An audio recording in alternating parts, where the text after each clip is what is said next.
Eu acho que uma perda como essa, a gente nunca de fato supera. A gente entende, a gente vive, a gente chora.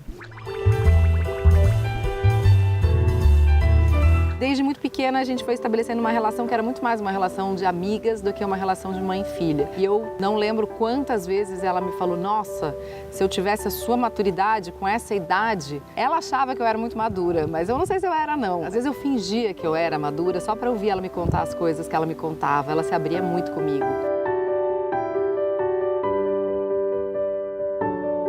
Mas a gente tinha uma relação de muitas trocas de confidências. Primeira vez que eu transei na vida, eu contei antes pra ela que eu ia fazer. E assim eu fui criando os meus próprios limites, os meus próprios contornos, porque ela não era muito boa de dar contorno, não. Ela era muito boa de dar afeto. E ela não estava doente quando ela sofreu um AVC. Foi muito louco, porque assim, no domingo à noite, ela tinha me chamado pro quarto dela e falado assim, Mari, tô com muita dor de cabeça, será que você não me faz uma massagem? Comecei a fazer uma massagem na cabeça dela na segunda-feira de manhã. Ela me falou de manhã cedo, puxa, foi tão boa a sua massagem. A dor de cabeça passou e eu consegui dormir. Falei, nossa, que bom, mãe. E aí na terça-feira, eu estava no ônibus voltando para a PUC para fazer o curso da tarde, eu pensei assim, preciso falar com a minha mãe. Quando eu voltei para casa naquele dia à noite, quando eu subi no elevador, eu já ouvi no hall do elevador, eu ouvi o telefone tocando. E aí, quando eu atendi o telefone meio esbaforida, assim, por favor, um adulto?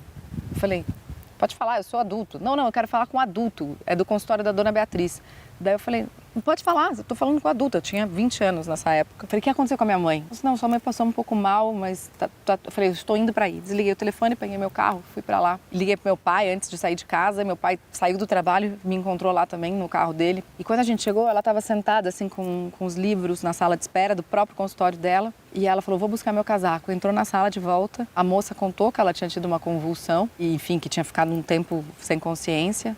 Aí a gente começou a descer, porque o consultório dela era no primeiro andar, a gente começou a descer as escadas e ela tava meu pai na frente, ela no meio e eu atrás, e ela falou assim, cadê a Mari? Eu falei, eu tô aqui, mãe. Ela falou, então vamos. E a gente entrou, eu entrei no meu carro, meu pai entrou no carro com ela e eu fui seguindo meu pai até o hospital. Só que quando ela chegou no hospital, ela já chegou em coma, teve uma outra convulsão no carro e então a última frase que eu ouvi dela foi, cadê a Mari? Então vamos. Mas quando ela foi pra UTI, eu sentia que ela ainda estava lá, sabe? Aos poucos o tempo foi passando, passou a primeira semana, passou a segunda semana, o AVC tem um quadro de espasmos e que às vezes tem um novo episódio. Na segunda semana, depois desse quadro de espasmos, quando eu entrei na UTI, eu falei, ela não tá mais aqui não.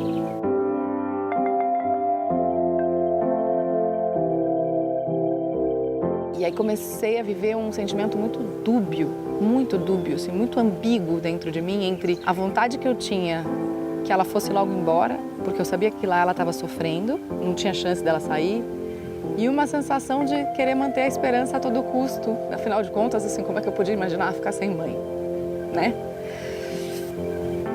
Jamais.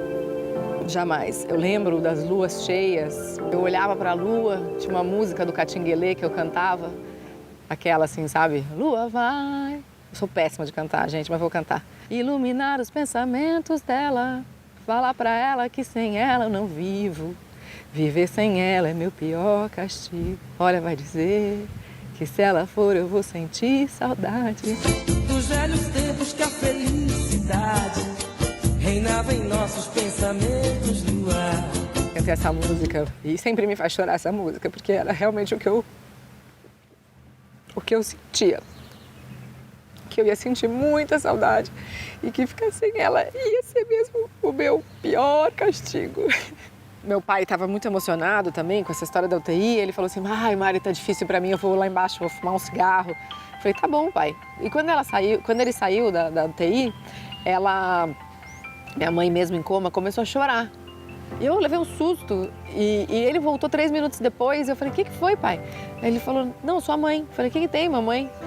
Ele falou, sua mãe me deu um beijo. Eu falei, como assim? Minha mãe te deu um beijo, pai? Minha mãe tá aqui.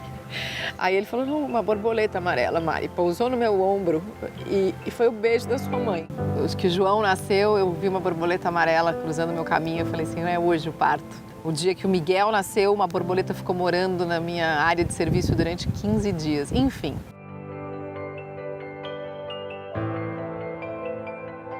Eu pedia que ela fosse embora no momento em que eu estivesse junto com ela.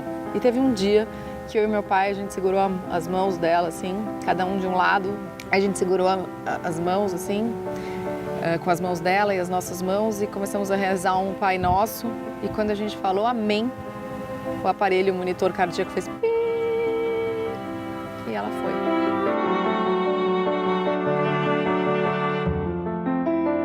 E aí no dia do enterro, eu olhei para cima, assim, no momento em que o corpo estava indo para baixo, e vi uma borboleta. E aquela borboleta me disse: ainda bem que o tempo que você teve com ela, você aproveitou da melhor maneira possível. Para mim, a conclusão que eu cheguei quando Miguel nasceu, meu primeiro filho, é que uma coisa é você não ter mãe e outra coisa é você ser mãe sem ter mãe. É muito difícil. Eu queria perguntar 1001 coisas. Eu queria perguntar como tinha sido o meu parto, eu queria perguntar com quantos quilos eu tinha nascido, eu queria perguntar se ela tinha me dado de mamar, eu queria perguntar se eu chorava muito à noite, eu queria perguntar... E aí eu não tive tempo de fazer essas perguntas todas. Eu estava às vezes no carro, eu fingia que eu estava ligando para casa e ligava para o telefone da minha mãe de casa e começava a conversar com ela. Falava: alô, mãe, sabe o que aconteceu hoje na faculdade? Poxa, a gente estudou uma coisa tão legal. Ô mãe, eu fiz uma entrevista assim, essa... mãe, vou fazer uma prova de estágio. Ô mãe. E eu contava todas as coisas para ela e fingia que ela estava me respondendo. E essas conversas me ajudaram muito. Me ajudaram muito, muito, muito, porque ainda que eu estivesse simplesmente imaginando que eram as respostas dela, era como se ela estivesse ainda conversando comigo. Mas aos poucos também, a minha vida foi se distanciando tanto daquele momento em que ela morreu, que eu não conseguia mais imaginar essas conversas, porque eu falava assim: gente, quando a minha mãe morreu, eu nem era jornalista. Quando a minha mãe morreu, eu nem era mãe. Eu nem falava com ela sobre essas coisas. Como é que eu sei o que ela falaria para mim? Então ficou mais difícil de imaginar essas conversas. Às vezes a gente acha que se a gente não sofrer, tá tudo resolvido. E na verdade é o contrário.